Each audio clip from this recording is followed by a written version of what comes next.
2013. And if you haven't checked the bond rates this morning, they're up like 10 or 12 basis points already today. Bitcoin hit a high up over 350. I think it's backed off just a little bit. And they're smashing the price of silver and gold down this morning after all them bullshit unemployment numbers. Now, I want to reiterate to everybody. Everybody feels this false flag coming on. Obama's ratings are in the toilet. The Obamacare website is a complete disaster. They need a massive distraction. We all know this thing has been coming. The only way I see that we can stop any kind of false flag from happening is to cause a bank run now. If you look at, if there's anything that I've learned from watching over 500 episodes of the Kaiser Report, it's that you have to find the weaknesses within the system and exploit them. And if you watch Mike Maloney's Secrets of Money episode 4, it is very, very apparent. This banking system weakness is the 10% reserve ratio that they keep, to satisfy withdrawals, deposit withdrawals. Their vault cash. Everything else is leveraged up. They don't have 90% of the cash that they say they hold for you in your account. So it's very easy. If you look, there was an article I read just a couple of days ago. Rich people are hoarding cash. Why? Because they know crap's about to go down. The only way that you can protect yourself from this crap that's coming on is to get out of all this paper crap. You can't be reliant on this banking system working. I'm trying to put myself in a position where I'm not even reliant on the electricity grid in order to live somewhat comfortably. I want to give a shout out to the Thessalonian Man Show. I think the YouTube channel is the Thessalonian. This guy has got a ton of awesome videos, and especially the gasification wood stove, where he's got a generator running off of wood. If you've got a generator, eventually your fuel source is going to run out.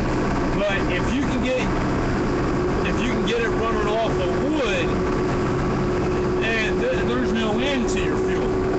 So, and then with that, he shows you all different kinds of other stuff that you can run and create fuel. And the Thessalonian Man, hey, that is an awesome freaking channel.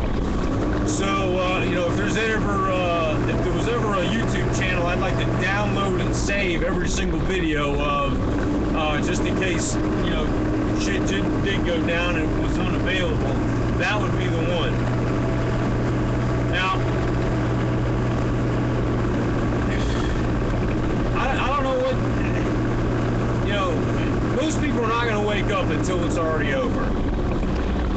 And, and until the shit's already hit the fan. But, there's enough people awake where, by yourselves you feel like you don't have any power and there's nothing that you can do. And I'm telling you, if everybody were to pull, number one, if you're in an FDIC insured account, a regular bank account, I would keep not more than $100 in there above and beyond what you need to pay your bills and stuff. I know, you gotta pay your bills, keep things going for now. But if you've got a substantial amount of savings in there, you need to get it out. Because even if you start now, if you've got a substantial amount of money in there, it's going to take you some time because you're not going to be able to go in there and get over 10,000 out. In fact, I wouldn't go in there asking for more than 5 at a time. and you need to do it in different branches and spread out over a couple of days or even a couple of weeks, if we even have that much time left. If we show to the rest of the sheeple the vulnerability of the banks, if we start showing up in lines, there may not be very many of us. As I've been trying to get onto the Alex Jones show, because he's got the audience numbers that can actually pull this off. If enough of us withdraw the money from our accounts, it's going to cause another liquidity crisis in the banks. And that's what we need. We need some kind of a banking crisis before there is a dozen cities, before there's a dozen smoldering holes where cities used to be. So that's all I got. Time's getting short, and I think the best diversification out of this Ponzi scheme is to get into physical silver and to have a small portion, I wouldn't say more than 10%, not more than 10% in Bitcoin, because the electricity could go down, and you got to have it backed up.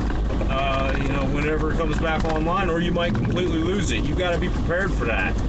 But on the other side, you've got the physical silver, to back you up, so that, if there is no electricity, you've still got the power of bartering.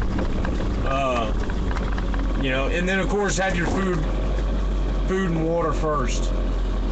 Get some 55-gallon steel barrels. There's 1,000 different things you can do with those.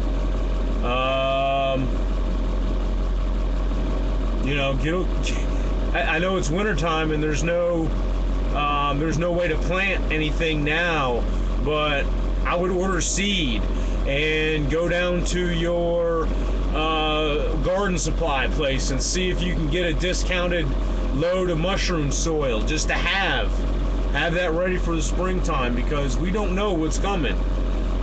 We don't know when it's going to happen. I try to prepare every day, like we might wake up tomorrow and shit's going bananas.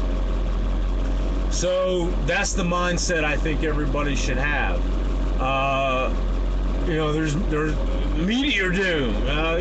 More meteors we're seeing in Southern California, and then you got this comet ice on.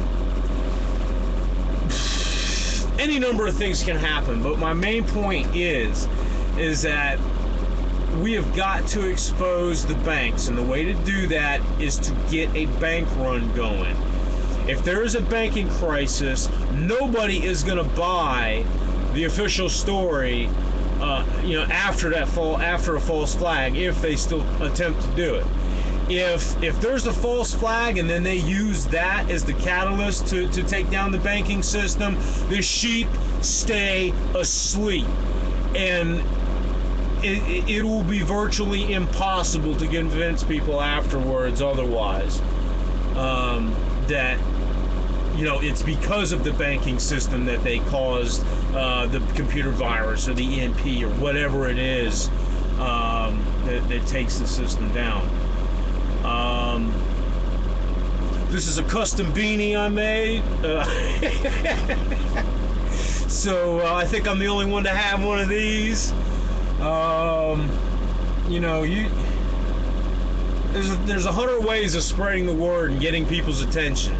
And you gotta start thinking outside of the box. The more people that we can get thinking outside of the box about alternative currencies and other ways of dealing with each other and trading value, that's going to give us a leg up when this thing goes down. So all I can say is be prepared and get your money out of these banks. If you bank with JP Morgan Chase, Bank of America, Wells Fargo, Citigroup, if you've got a Chase Manhattan bank card or credit card, any of this crap, you got to dump it. You got to get rid of it. You got to get out of it. If you're still in an FDIC bank, other than those, keep less than $100 in there. If you're scared and you want to keep your money somewhere inside of a financial institution, get down to your local credit union, because those are going to be your best bet. But really, I don't even have any faith in those either. So that's all I can say. That's it. Bye.